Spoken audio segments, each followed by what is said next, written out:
هل مراكز الأشعة بتكسب ولا دي مراكز بيدخلها فلوس كتير والخارج برضه كتير والمتوفر أو الفائض يدوب نتيجة أجهزة جاية بالدولار توصل لملايين وتكاليف تشغيل عالية حبتين. السادة صغار وكبار المستثمرين والصيادلة وأطباء المعامل اللي بيفكروا يفتحوا أو يساهموا في مركز أشعة بعد ما زهقوا من الصيدليات ومعامل التحاليل، ودكتور العظام اللي بيفكر يساهم في مركز أشعة ومعذرة ريقه جري أول ما عرف إن المركز اللي هيشارك فيه ده بيجيله 20 حالة رنين في اليوم، وبعد ما شارك باللي حيلته عايز يدفع قدهم بس ويخرج من الفقاعة دي أو في بعض الأحيان الوحلة دي.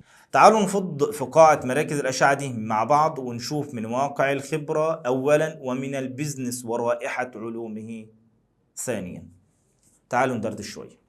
نقدر نقسم مراكز الأشعة هنا في مصر لثلاث أنواع. نوع نجح إنه يبقى براند واسم وعنده حجوزات على جميع الأجهزة المقطعية أو الرنين لمدة أسبوع أو 2 لقدام ودخله يوميا بالملايين صافي، يفتح فرع أو 2 أو حتى 20 فرع ينجحوا كأنهم الفرع الرئيسي. ونوع في النص عنده رنين وعنده مقطعية وعنده سونار ورأس ماله من 10 إلى 30 مليون جنيه مثلا، يجي يفتح فرع تاني يفشل. الله، هو انا مش بكبر ليه؟ يزود دعاية، يزود معاه المصاريف والتكاليف علشان يحافظ على الجودة، ويلاقي نفسه محكوم بدايرة صعب يطلع براها. وده في رأيي المتواضع والذي لا يعتد به بعض مراكز الأشعة، وده موضوع أو أغلب مراكز الأشعة، وده يمكن موضوع الحلقة.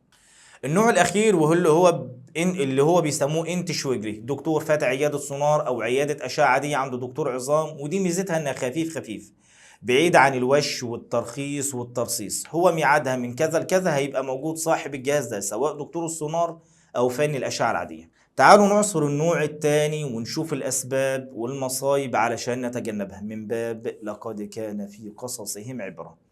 وايه هي عيوب مراكز الاشعه كبزنس؟ لو قارنت معمل تحاليل كمشروع بمركز اشعه كمشروع اخر في جانب التكاليف هتلاقي اجهزه الاشعه مكلفه جدا، حوالي 10 إلى 30 ضعف المعمل تقريبا. وهتلاقي المعمل بيشتغل بتمريض تسحب عينه وكيميائي يجي يحللها وقضي الامر. لكن الاشعه ترخيص علشان ضرر الاشعه، وترخيص وفني وتمريض ودكتور يكتب التقارير، يعني أجهزة بالدولار وتكاليف تشغيل عالية بالنسبة لمراكز الأشعة. وده السبب اللي بيخلي مثلا 20 معمل تحاليل يفتح في سنة مثلا يفتح قدامه مركز أشعة واحد. كمان صيانة الأجهزة دي مكلفة جدا، وأي خطأ ولو بسيط فيها يقول لك نجيبها من بره مصر تتصلح وتيجي. طيب في مهندس صغير حاول يصلحها هو وفشل، الشركة تقول لك والله ماليش دعوة بالجهاز أبو ملايين ده ولا أعرفك. لدرجة في بعض الأجهزة إن لم يكن أغلبها أو لو كيبورد باظت يقول لك والله نجيبها من بره مصر بالدولار.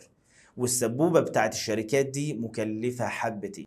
طيب ما انت هتقول لي طبعا ما هي المراكز دي برضه بتكسب ذهب. هقول لك الشركات المصنعة للأجهزة دي عينها على الذهب ده، علشان كده لازم المراكز دي تبقى شغالة كويس جدا وإلا واخيرا نقل الاجهزه دي وتركيبها بيبقى مكلف حبتين. يعني مثلا لو معمل تحاليل مثلا فتح في منطقه وفشل ما نجحش مثلا وفشل في المنطقه اللي فتح فيها دي وعايز يغير عتبه مثلا او يفتح في مكان تاني، ممكن تروسيكل او عربيه ربع نقل وينقل حاجته وديكور المعمل في يوم واحد بس. اجهزه الاشعه بقى مولد وصاحبه غايب، ممكن يقعد اسبوع في نقل جهاز رنين وتجهيزاته غير التكلفه العاليه جدا.